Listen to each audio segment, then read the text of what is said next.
Hi everyone, அஸ்ஸலாமு அலைக்கும். Welcome back. ரொம்ப ஈஸியான ஒரு ரெசிபி தான் இன்றைக்கி நம்ம சேனலில் பார்க்க போகிறீங்க. ரொம்ப சாஃப்டான சாக்லேட் கேக்கு. இதுக்காக நமக்கு பீட்டர்லாம் எதுவுமே தேவையில்லைங்க. ரொம்ப ஈஸியாகவே செஞ்சிடலாம். ஸோ வீடியோக்குள்ளே போகலாமா? இதுக்கான என்னென்ன பொருள் சொல்லிட்டு நான் ஸ்க்ரீனில் கொடுத்துருக்கேன் பாருங்கள்.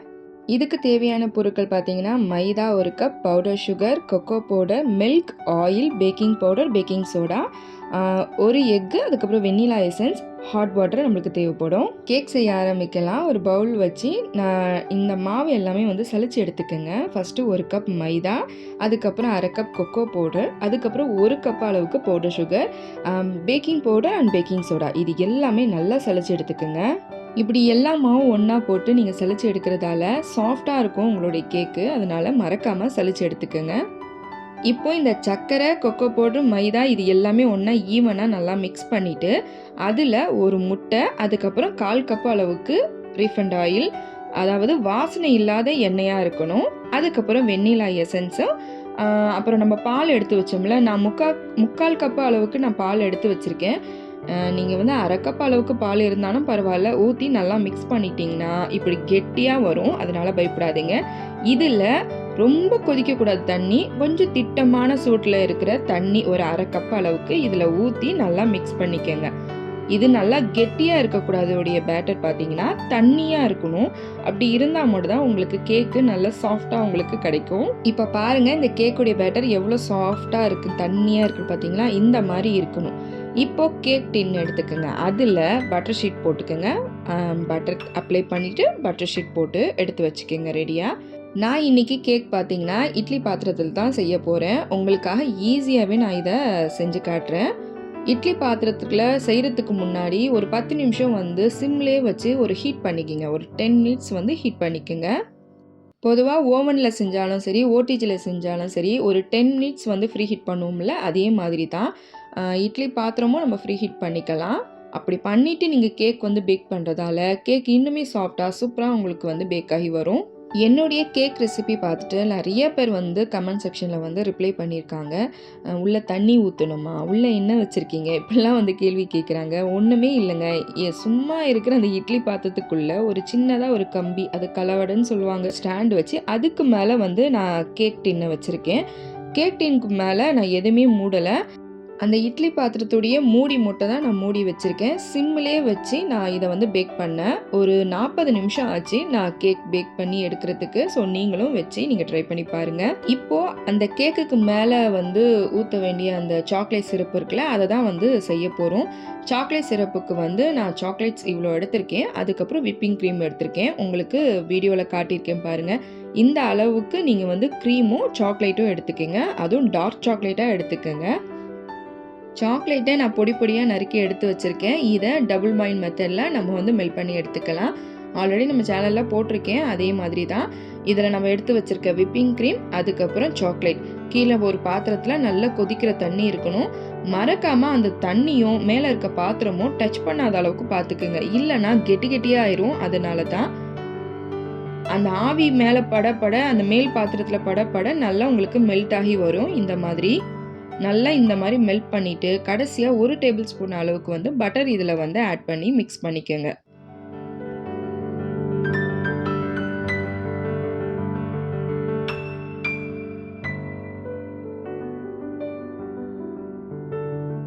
இப்போ இந்த சாக்லேட் சிரப் பார்த்தீங்கன்னா கொஞ்சம் தண்ணியாக இருக்கா, இதை இன்னும் கொஞ்சம் திக்காக இருந்தால் மட்டும் தான் கேக்கு மேலே நம்ம ஊற்ற முடியும். அதனால இந்த சாக்லேட் சிரப்பை நான் வடிகட்டி எடுத்து வச்சு அதை ஃப்ரீஜரில் கிடையாது, ஃப்ரிட்ஜில் ஒரு 1 ஹவர் நான் வைக்க போகிறேன். இந்த மாதிரி உங்ககிட்ட ஒரு பிளாஸ்டிக் கவர் இருந்துச்சுன்னா அதை மூடி இதை நீங்கள் ஃப்ரிட்ஜில் எடுத்து வச்சுருங்க. இந்த நைஃப் எனக்கு ரொம்பவே பிடிச்சிருந்தது. நான் இது மீஷோவில் வாங்கியிருந்தேன். கேக் கட் பண்ணுறதுக்கெலாம் ரொம்ப சுலபமாக ரொம்ப ஈஸியாகவும் இருந்தது. பொதுவாக வீட்டில் இருக்க கத்தி தாங்க நான் யூஸ் பண்ணிக்கிட்டே இருந்தேன். எனக்கு இது ரொம்பவே பிடிச்சிருந்தது, நான் வாங்கியிருந்தேன். எவ்வளோ ஷார்ப்பு பாருங்களேன், செம்மையாக இருக்குல்ல. உங்களுக்கு இதோடைய லிங்க் வேணும்னா சொல்லுங்கள், மறக்காமல். நான் கமெண்ட் பாக்ஸில் இல்லைனா டிஸ்கிரிப்ஷனில் கண்டிப்பாக நான் கொடுக்குறேன். இப்போது இந்த கேக் பார்த்தீங்கன்னா நல்லா ஃபுல்லாகவே ஆறி இருக்கணும்.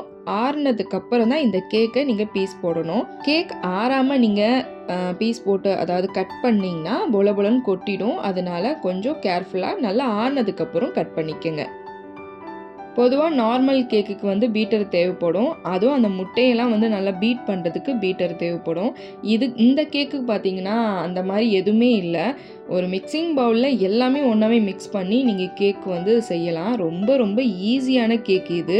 சூப்பராக அழகாக கட் பண்ணியாச்சு. நான் இந்த கேக்கை 3 பீஸாக கட் பண்ணி எடுத்து வச்சுருக்கேன்.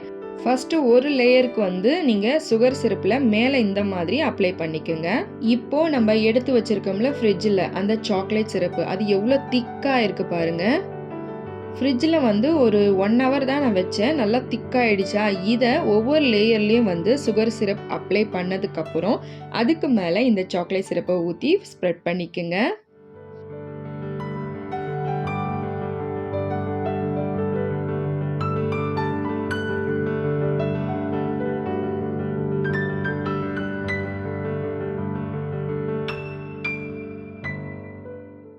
இப்போ ஃபைனலாக பார்த்தீங்கன்னா, எல்லா லேயருமே வந்து அழகாக நான் வந்து அடுக்கி வச்சுட்டேன். கீழே ஃபர்ஸ்ட்டு, செகண்ட் அண்ட் தேர்ட் 3 லேயரும் அழகாக அடுக்கி, அதுக்கும் மேலே கடைசியாக வந்து சுகர் சிரப்பை ஊற்றிட்டு, ஃபைனலாக நம்ம எடுத்து வச்சுருக்க அந்த சாக்லேட் சிரப் இருக்குல்ல, அதை மேலேயும் வந்து ஸ்ப்ரெட் பண்ணிவிட்டு, இதை வந்து நான் ஃப்ரிட்ஜில் வந்து ஒரு 1 ஹவர் வந்து செட் ஆக வச்சுட்டேன். அது ஃப்ரிட்ஜில் 1 ஹவர் அப்படியே செட்டாக விட்டுட்டு, இந்த கேக்குக்கு மேலே டெக்கரேஷன் வந்து நம்ம இஷ்டம் தான். நான் இப்படி தான் வந்து டெக்கரேஷனுக்கு நான் யூஸ் பண்ணேன். நான் எப்படி பண்ணுறேன் நீங்கள் பார்த்துட்டு இதே மாதிரி நீங்களும் ட்ரை பண்ணுங்கள். இன்னும் கொஞ்சம் இருக்க அந்த சாக்லேட் சிரப்பு இருக்குல்ல, 1 ஹவருக்கு மேலே, கேக் 1 ஹவருக்கு மேலே ஃப்ரிட்ஜிலேருந்து வெளியே எடுத்துட்டு, அதுக்கு மேலே சாக்லேட் சிரப்பை நான் ஊற்றி இப்படி இப்படி சாய்க்கும் போது அழகாக ஃபுல்லாக வந்து கவர் ஆகிடும். கேக் போர்டு இருக்குல்ல, அந்த கேக் போர்டில் வந்து சாக்லேட் சிரப்பை லைட்டாக அப்ளை பண்ணிவிட்டு நீங்கள் மேலே கேக் வச்சிங்கன்னா, கேக் வந்து நகராது, கீழேயும் விழாது, நல்லா ஃபிட்டாக அந்த அட்டையிலே வந்து ஃபிக்ஸ் ஆகிடும். அதுக்கப்புறம் நான் கொஞ்சமாக வந்து பாதாமை வந்து துருவி வச்சுருக்கேன்.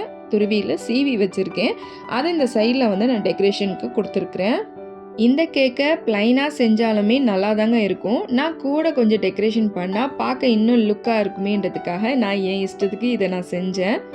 நம்ம சீவி வச்சுருக்கோம்ல, அந்த சாக்லேட் வந்து நான் ஃப்ரிட்ஜில் ஒரு 5 நிமிஷம் வச்சு எடுத்ததால் அது பார்க்குறதுக்கு நல்லா லுக்காக இருக்கும்.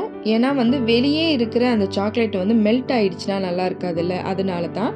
நீங்கள் இந்த மாதிரி சீவிட்டு ஃப்ரிட்ஜில் வச்சு எடுத்து மேலே டெக்கரேஷனுக்கு இந்த ஓரமாக இப்படி நீங்கள் போட்டிங்கன்னா பார்க்க இன்னுமே பர்ஃபெக்டாக இருக்கும். ரொம்ப சிம்பிளான கேக்கு. இதை பார்க்க ஏதோ பெரிய பெரிய வந்து கேக் ஷாப்பில் வச்சுருக்க மாதிரி லுக்னஸ் கொடுத்துருக்கு பாருங்களேன். இப்போ கேக் செய்கிறது ரொம்ப ரொம்ப ஈஸின்னு உங்களுக்கு தெரிஞ்சிருக்கும். ரொம்ப கஷ்டமான விஷயம்னு சொல்லிட்டு கேக்லாம் வந்து நீங்கள் கடையில் வாங்கிட்டுருக்கீங்க. ஸோ கடையில் வாங்குறத விட ஹெல்த்தியாக நீங்கள் வீட்டிலேயே உங்கள் வீட்டு குட்டீஸுங்களுக்கு அழகாக செஞ்சு கொடுக்கலாம். உங்கள் வீட்டு குட்டீஸுங்களுக்கு பர்த்டேனா வீட்டில் ரொம்பவே ஈஸியாக இந்த கேக்கு நீங்கள் செஞ்சு கொடுங்க. அதை சாக்லேட் கேக் பிடிக்காதவங்க யாருமே கிடையாது. கண்டிப்பாக எல்லாருக்குமே பிடிக்கும். இந்த சாக்லேட் கேக் வாங்கி சாப்பிட்றதுக்கு நீங்கள் ஒரு ஷாப் போனீங்கன்னா கண்டிப்பாக 600 700 சொல்லுவாங்க. இது ரொம்பவே கம்மியான காஸ்ட்டு தாங்க. ஒரு முட்டை, மைதா, சர்க்கரை, கொக்கோ பவுடர் இதை வச்சு தாங்க இந்த கேக்கே செஞ்சுருக்கேன். எவ்வளோ சாஃப்டாக இருக்குன்னு நீங்களே பாருங்கள். உங்களுக்கு நான் பீஸ் போட்டு காட்டுறேன். இவ்வளோ சாஃப்டான கேக்கை உடனே செஞ்சு பார்க்கணுன்னு சொல்லி டெம்ட் ஆகுதுல்ல. ஸோ மறக்காமல் நீங்கள் இதை ட்ரை பண்ணி பார்த்துட்டு சூப்பராக வந்துச்சுன்னா எனக்கு கமெண்ட் பாக்ஸில் சொல்லுங்கள். அண்ட் நான் போட்ட இந்த ரெசிபி உங்களுக்கு கண்டிப்பாக யூஸ்ஃபுல்லாக ரொம்ப பிடிச்சிருந்தா அதுவுமே எனக்கு கமெண்ட்டில் சொல்லுங்கள். இப்போ வரை நம்ம சேனலை சப்ஸ்கிரைபர் பண்ணாமல் நிறைய பேர் வீடியோஸ் பார்த்துட்ருக்கீங்க. ஸோ ப்ளீஸ் சப்ஸ்கிரைப் பண்ணிட்டு வீடியோ பாருங்கள். அப்போ தான் இந்த மாதிரி நிறைய ரெசிபிஸ் வீடியோ உங்களுக்கு அப்பப்போ அப்டேட் ஆகும். மறக்காமல் சப்ஸ்கிரைப் பண்ணுங்கள். நான் இன்னும் ஒரு நல்ல வீடியோவில் உங்களை சந்திக்கிறேன். அது வரைக்கும் பாய்.